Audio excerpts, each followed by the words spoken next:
caindo na graça de todo o povo. E todos os dias acrescentava o Senhor à igreja aqueles que se haviam de salvar. Essa é a segunda parte desse versículo. E eu quero também tomar um versículo que está na primeira carta de Paulo a Timóteo, no capítulo 2, versículo 4, que diz assim: Deus quer que os homens se salvem e venham ao conhecimento da verdade. Vejam, são dois versículos. No primeiro, o escritor dos Atos dos Apóstolos disse que a comunidade louvava a Deus, caía na graça do povo, e o Senhor ia acrescentando dia após dia aqueles que haveriam de ser salvos. E nesse versículo Paulo diz a Timóteo que Deus quer que todos os homens sejam salvos e venham ao conhecimento da verdade. Queridos irmãos e queridas irmãs, eu quero começar com vocês um pouquinho sobre o que significa ser salvo. O que é ser salvo? Nós, evangélicos, temos a palavra salvação muito no conjunto do nosso linguajar. Nós dizemos assim: Jesus salva. É um jargão, inclusive. Jesus salva. Jesus salva de quê? Aí nós temos a resposta de evangélico prontinha. Jesus salva, muitos dizem assim, salva a gente do inferno. Jesus salva a gente da condenação eterna. E a gente, quando dá essa resposta ela sempre fica diferida. Quando eu morrer, ou se Jesus vier, eu serei salvo. É como se a salvação fosse algo que a gente espera acontecer, que vai acontecer quando Jesus vier, ele vai chamar os salvos, ou quando eu morrer, eu espero que eu seja salvo e que eu vá morar no seio de Abraão. Não é essa a visão clássica que nós temos da salvação? Pelo menos é essa a visão clássica que eu tenho de salvação. Foi assim que eu aprendi desde pequenininho. E muitas vezes eu vinha para a igreja com medo do inferno, porque eu queria ser salvo. Mas diz o texto que Deus quer que todos os homens sejam salvos e venham ao conhecimento da verdade. Calvinismos à parte, né? Como é que é esse negócio que Deus quer que todos sejam salvos, que Ele predestinou alguns? Questões calvinistas à parte, vamos nos ater aqui que Deus quer, de fato, que todos sejam salvos. Mas o que é, então, a salvação? Nietzsche, quando ele fez uma crítica ao cristianismo, uma crítica muito pertinente, em que pesem alguns cristãos não terem entendido a crítica de Nietzsche, quando ele diz o seguinte: o cristianismo é um tipo de platonismo que fala de algo que não está nessa existência. Joga, então, uma expectativa para algo lá no futuro, ou seja, o cristianismo vende ilusão. O cristianismo está enganando as pessoas, dizendo para elas que existe uma vida eterna e isso é puro platonismo. Broncas à parte com Nietzsche, eu entendo que a crítica que ele fez ao cristianismo foi muito pertinente no sentido de nós revermos aquilo que nós pregamos, a teologia que nós professamos, e queremos dizer o seguinte: afinal, a salvação é algo que só acontece pós-morte, só depois da vida de Jesus Cristo, ou a salvação acontece aqui e agora? Irmãos e irmãs, eu quero então pedir licença ao texto bíblico, também quero pedir licença a vocês para dizer o seguinte: eu vou transliterar esse versículo de que Deus quer que todos os homens sejam salvos e venham ao conhecimento da verdade, para dizer assim: Deus quer que todos os homens sejam felizes. Deus quer que todos os homens sejam felizes. E para sermos felizes, nós temos que lidar com a questão da verdade.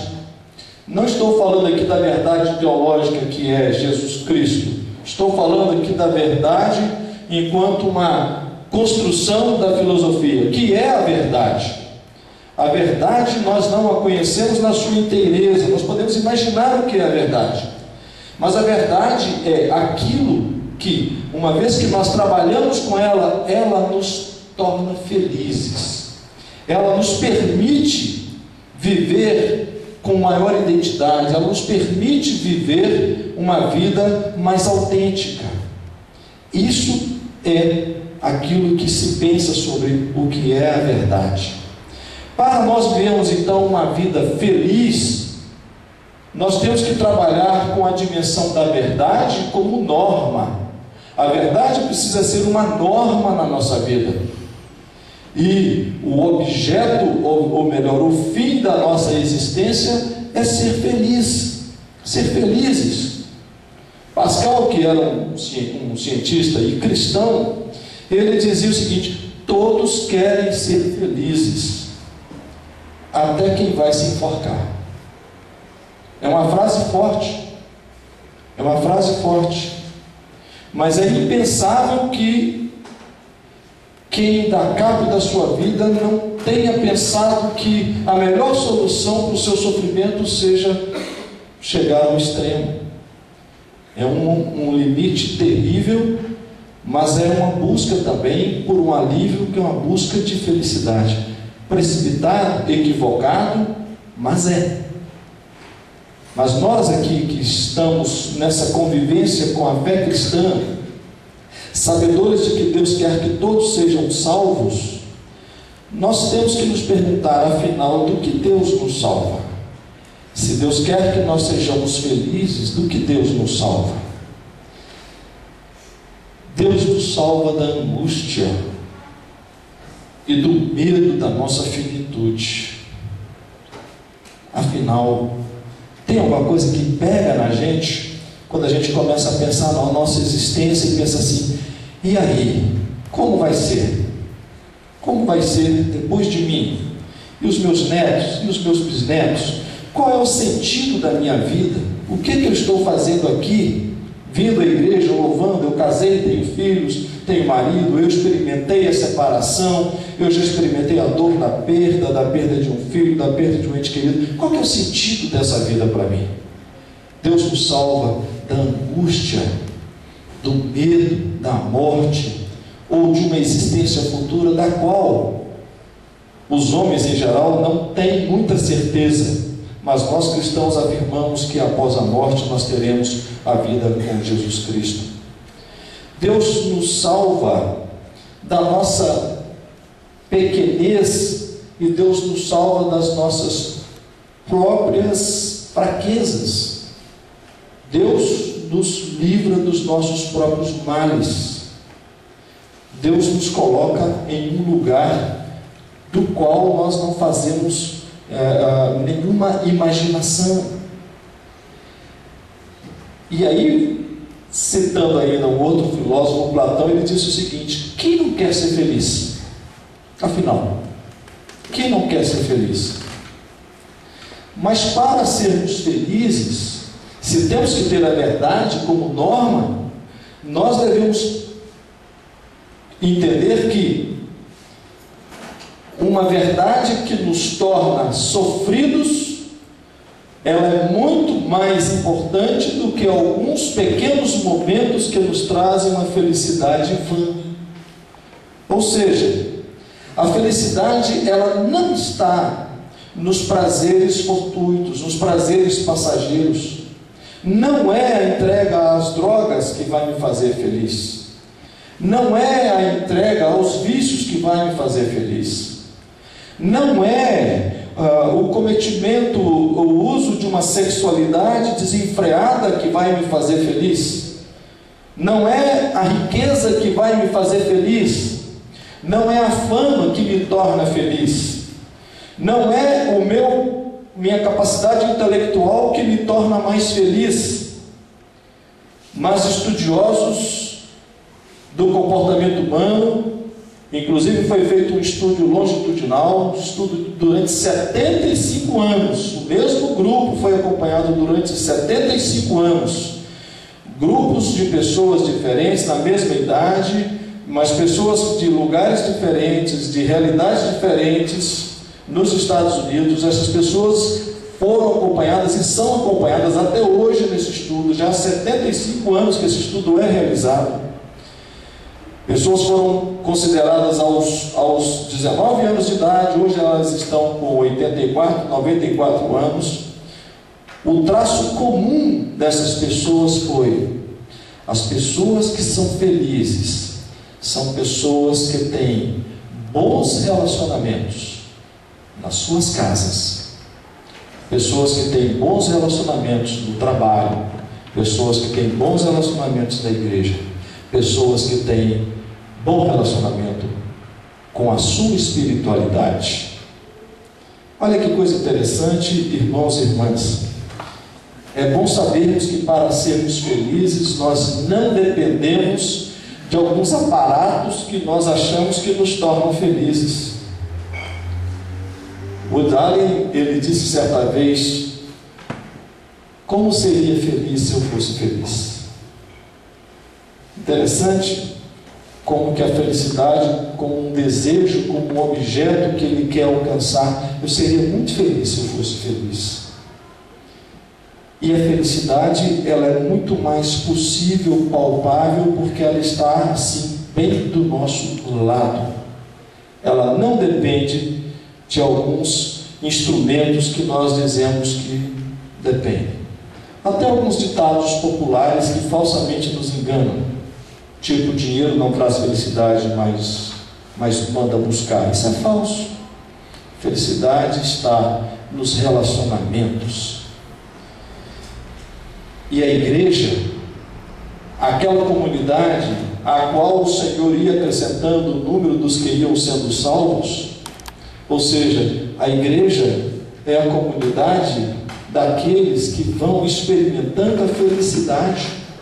Aqueles que vão experimentando a salvação que Deus nos dá, irmãos e irmãs, ela neste momento é a nossa felicidade.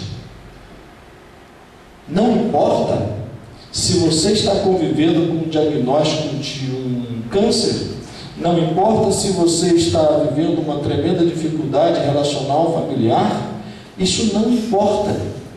Pessoas que têm relacionamentos estáveis, fortes, relacionamentos acertados, seja com Deus, seja com familiares, seja com os amigos, são pessoas que têm uma alta capacidade de passar por todas essas adversidades e superarem essas adversidades. Deus quer que nós sejamos felizes. Isso é salvação. Isso nos é garantido agora. E como prêmio, após a morte, ou quando Jesus vier, nós o veremos como Ele é.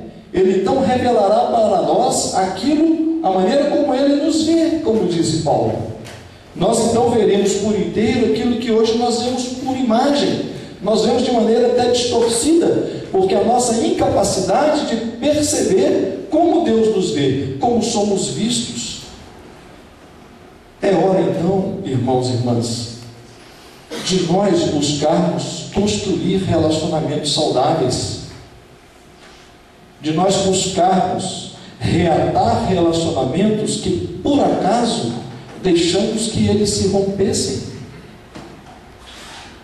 Em época de Facebook e de rede social, quanta atrocidade eu li, eu vi gente escrevendo sobre os outros, rompendo relacionamentos por uma maneira indireta, às vezes inflamando o seu coração, tendo o outro como um inimigo, perdendo a oportunidade de construir relacionamentos saudáveis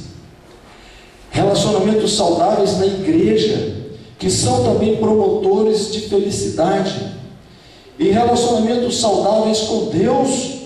Esse sim tem como frutos de felicidade aqueles 9 que estão lá nos Gálatas. Quando nós vivemos uma espiritualidade saudável, o que se produz em nós é amor, mansidão, fé, alegria, longanimidade, temperança, domínio próprio. Sobre essas coisas não há lei. É isso que se manifesta em nós quando nós experimentamos essa salvação na sua completude. Quem não quer ser feliz? E para ser feliz nós não precisamos de muletas. Nós não precisamos de atalhos, mas para ser feliz nós precisamos ser autênticos com nós mesmos, verdadeiros com nós mesmos, convivendo com nossas culpas e assumindo nossas responsabilidades, convivendo com nossos erros e acertos e promovendo, sempre na medida do possível, trabalhos de reconciliação. A igreja, então, é um espaço de vivermos a felicidade na sua completude. E Deus nos coloca aqui, nos reúne aqui, nos dá pastor para também nos orientar para sermos felizes. E aqui nós aprendemos e devemos aprender o que é reconciliação.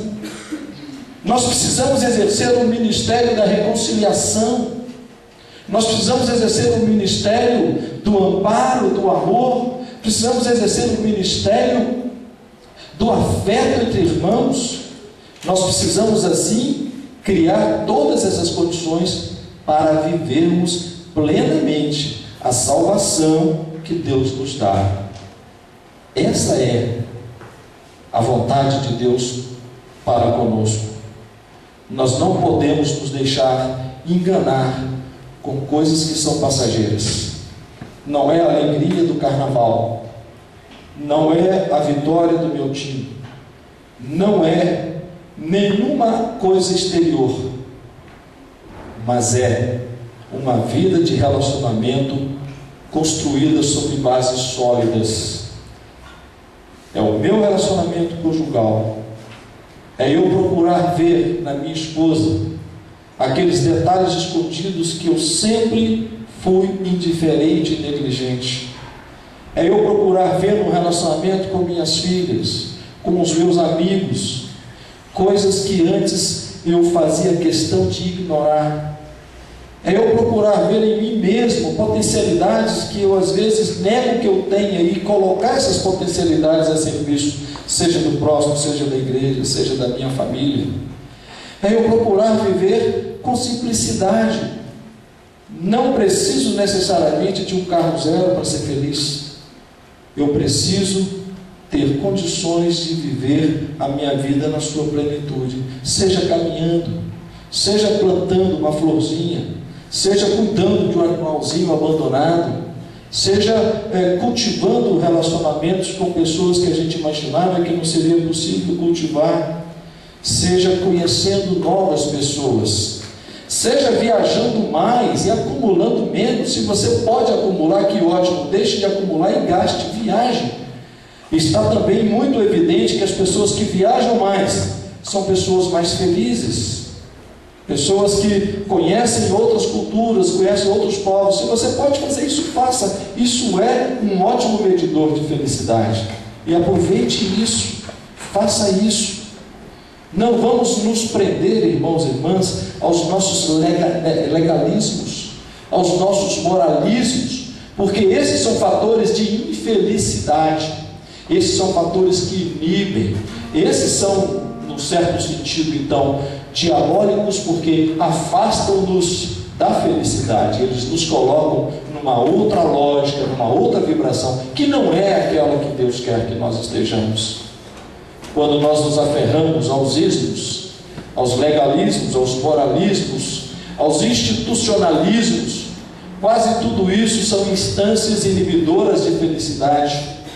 Mas quando nós então nos deixamos levar pela ação gloriosa do Espírito de Deus, e Ele produzindo em nós aqueles frutos maravilhosos de que Paulo nos fala, aí sim nós teremos vivido uma espiritualidade saudável.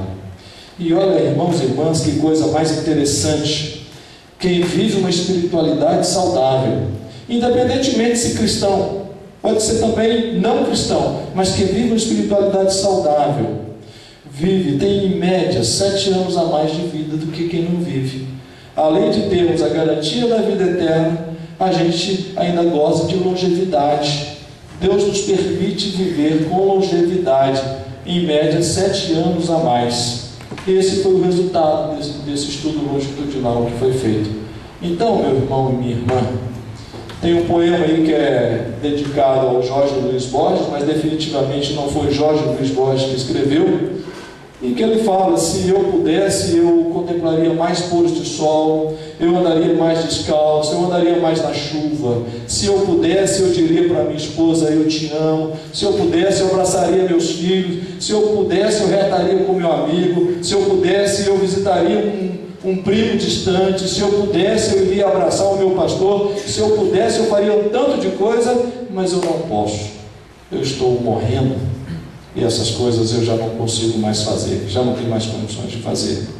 É o epitáfio, né? Que depois os Titãs cantam lá numa outra versão.